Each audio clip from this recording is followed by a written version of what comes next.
안녕하십니까. 선한목자교회 서남석 목사입니다.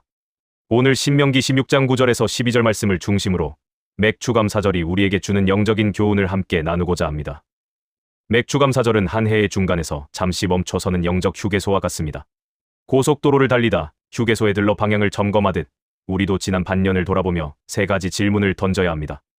우리는 어디까지 왔는가? 누가 우리를 인도하셨는가? 그리고 우리는 과연 무엇을 근거로 살아가고 있는가에 대해 스스로 질문해보는 귀한 시간이 되길 바랍니다. 도시 속에서 치열하게 살아가는 성도들에게도 맥추감사절의 은혜는 동일합니다. 숨을 쉴 수 있는 것도, 일터가 있는 것도, 가정이 지켜지는 것도, 그리고 오늘 이렇게 예배의 자리에 나온 것까지 이 모든 것이 하나님의 은혜임을 고백합니다. 신명기 16장 말씀을 통해 얻는 첫 번째 교훈은 맥추감사절이 구원의 은혜를 기억하는 절기라는 사실입니다. 신명기 16장 12절에서 하나님은 이렇게 명령하십니다. 너는 애굽에서 종되었던 것을 기억하고 이 규례를 지켜 행할지니라. 우리가 지켜야 할 규례의 핵심은 바로 과거의 구원 사건을 잊지 않는 것입니다. 왜 하나님께서는 추수의 기쁨보다 먼저 노예였던 과거를 기억하게 하셨을까요? 과거의 비참함을 기억할 때 현재의 은혜가 비로소 크게 느껴지기 때문입니다. 우리에게 있어 구원은 감사의 가장 깊고도 유일한 이유입니다. 이스라엘의 애굽 시절과 우리의 현실을 비교해 봅시다. 과거 그들에게 자유와 미래가 없었듯 우리도 죄와 염려, 교만이라는 애굽에 갇혀 있었습니다. 스스로는 결코 빠져나올 수 없었던 우리를 하나님께서 건져내셨고 예수 그리스도께서 우리를 구원하셨습니다. 진정한 감사의 중심은 곡식을 주셔서 감사합니다라는 소유의 차원을 넘어섭니다. 죽을 수밖에 없던 나를 살려주셔서 감사합니다라는 생명의 은혜, 바로 이것이 맥추감사의 핵심입니다. 한 교회에서 신발을 도둑맞고 원망하던 사람이 있었습니다. 하지만 두 다리가 없는 어느 성도는 오히려 감사의 기도를 올렸습니다.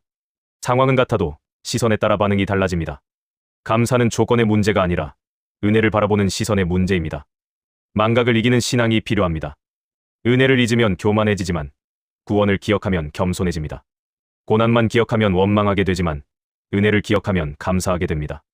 맥추절은 내가 가진 양을 세는 날이 아니라 어디서 건진받았는지를 기억하는 날입니다. 두 번째 교훈입니다. 맥추감사절은 첫 열매를 자원하여 드리는 절기입니다. 신명기 16장 10절은 하나님께서 복 주신 대로 각자의 힘을 헤아려 자원하는 예물을 드리라고 기록하고 있습니다. 출애굽기 23장 16절에서는 수고하여 뿌린 것의 첫 열매를 거두고 나중에 수장절을 통해 거두어 저장할 것을 말씀하십니다. 우리의 모든 수고가 하나님의 허락하심 속에 있음을 인정하는 과정입니다. 잠언 3장 9절과 10절 말씀처럼 소산물의 처음 익은 열매로 하나님을 공경하십시오. 그리할 때 우리의 창고가 차고 넘치게 하시는 하나님의 약속을 경험하게 될 것입니다. 여기에는 두 가지 원칙이 있습니다. 첫째는 복 주신 대로 드리는 것이며 둘째는 자원함으로 드리는 것입니다. 하나님은 없는 것을 억지로 요구하지 않으십니다. 첫 열매는 강요가 아니라 이 모든 것의 출처가 하나님입니다라는 신앙의 고백입니다. 첫 열매를 드린다는 것은 물질 이상의 의미를 갖습니다. 시간의 첫 부분을 하나님께 드리고 마음의 첫 자리를 하나님께 드리며 내 인생의 우선권이 오직 하나님께 있음을 선포하는 행위입니다. 신앙은 언제나 선택입니다. 아브라함이 이삭보다 하나님을 선택했듯이 맥추절은 우리의 신뢰가 어디에 있는지를 드러냅니다. 보이는 수확을 신뢰할 것인가? 그 수확을 주신 하나님을 신뢰할 것인가?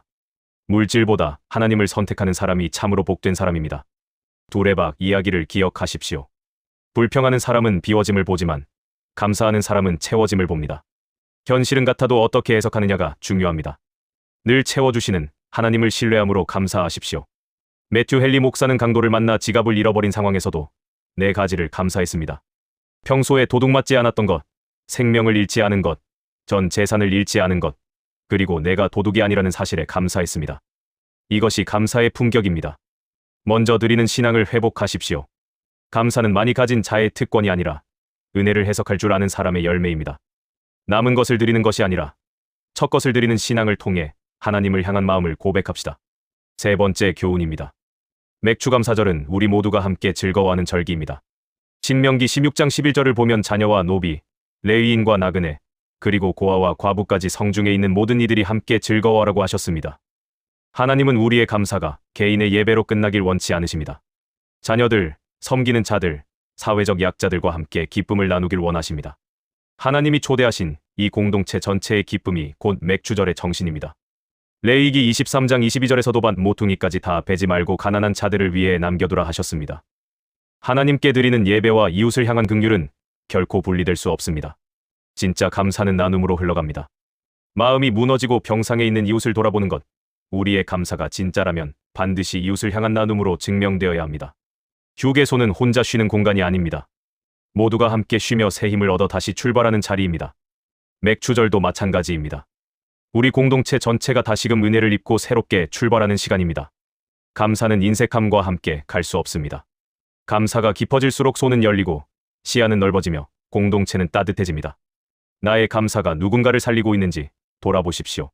감사는 사랑으로 증명됩니다. 네 번째 교훈입니다. 맥주감사절은 성령 안에서 새로 출발하는 절기입니다.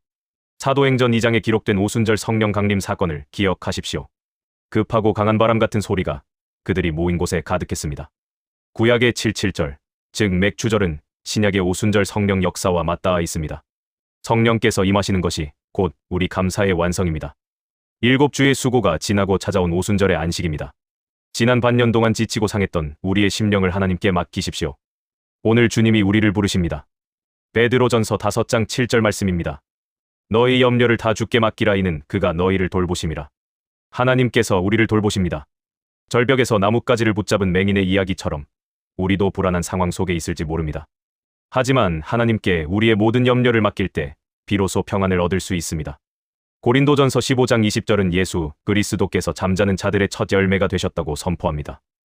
맥주절은 단순한 수확의 절기가 아니라 부활과 새 생명을 주신 예수님을 기리는 절기입니다. 성령께서 우리를 바꾸십니다.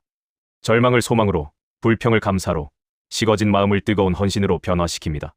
성령 충만은 내 힘이 아니라 하나님께 맡기는 데서 시작됩니다. 성령 없이 드리는 예배는 형식이 되고 헌신은 금방 지치게 됩니다. 우리에게 필요한 것은 더 많은 능력이 아니라 바로 성령의 충만함입니다.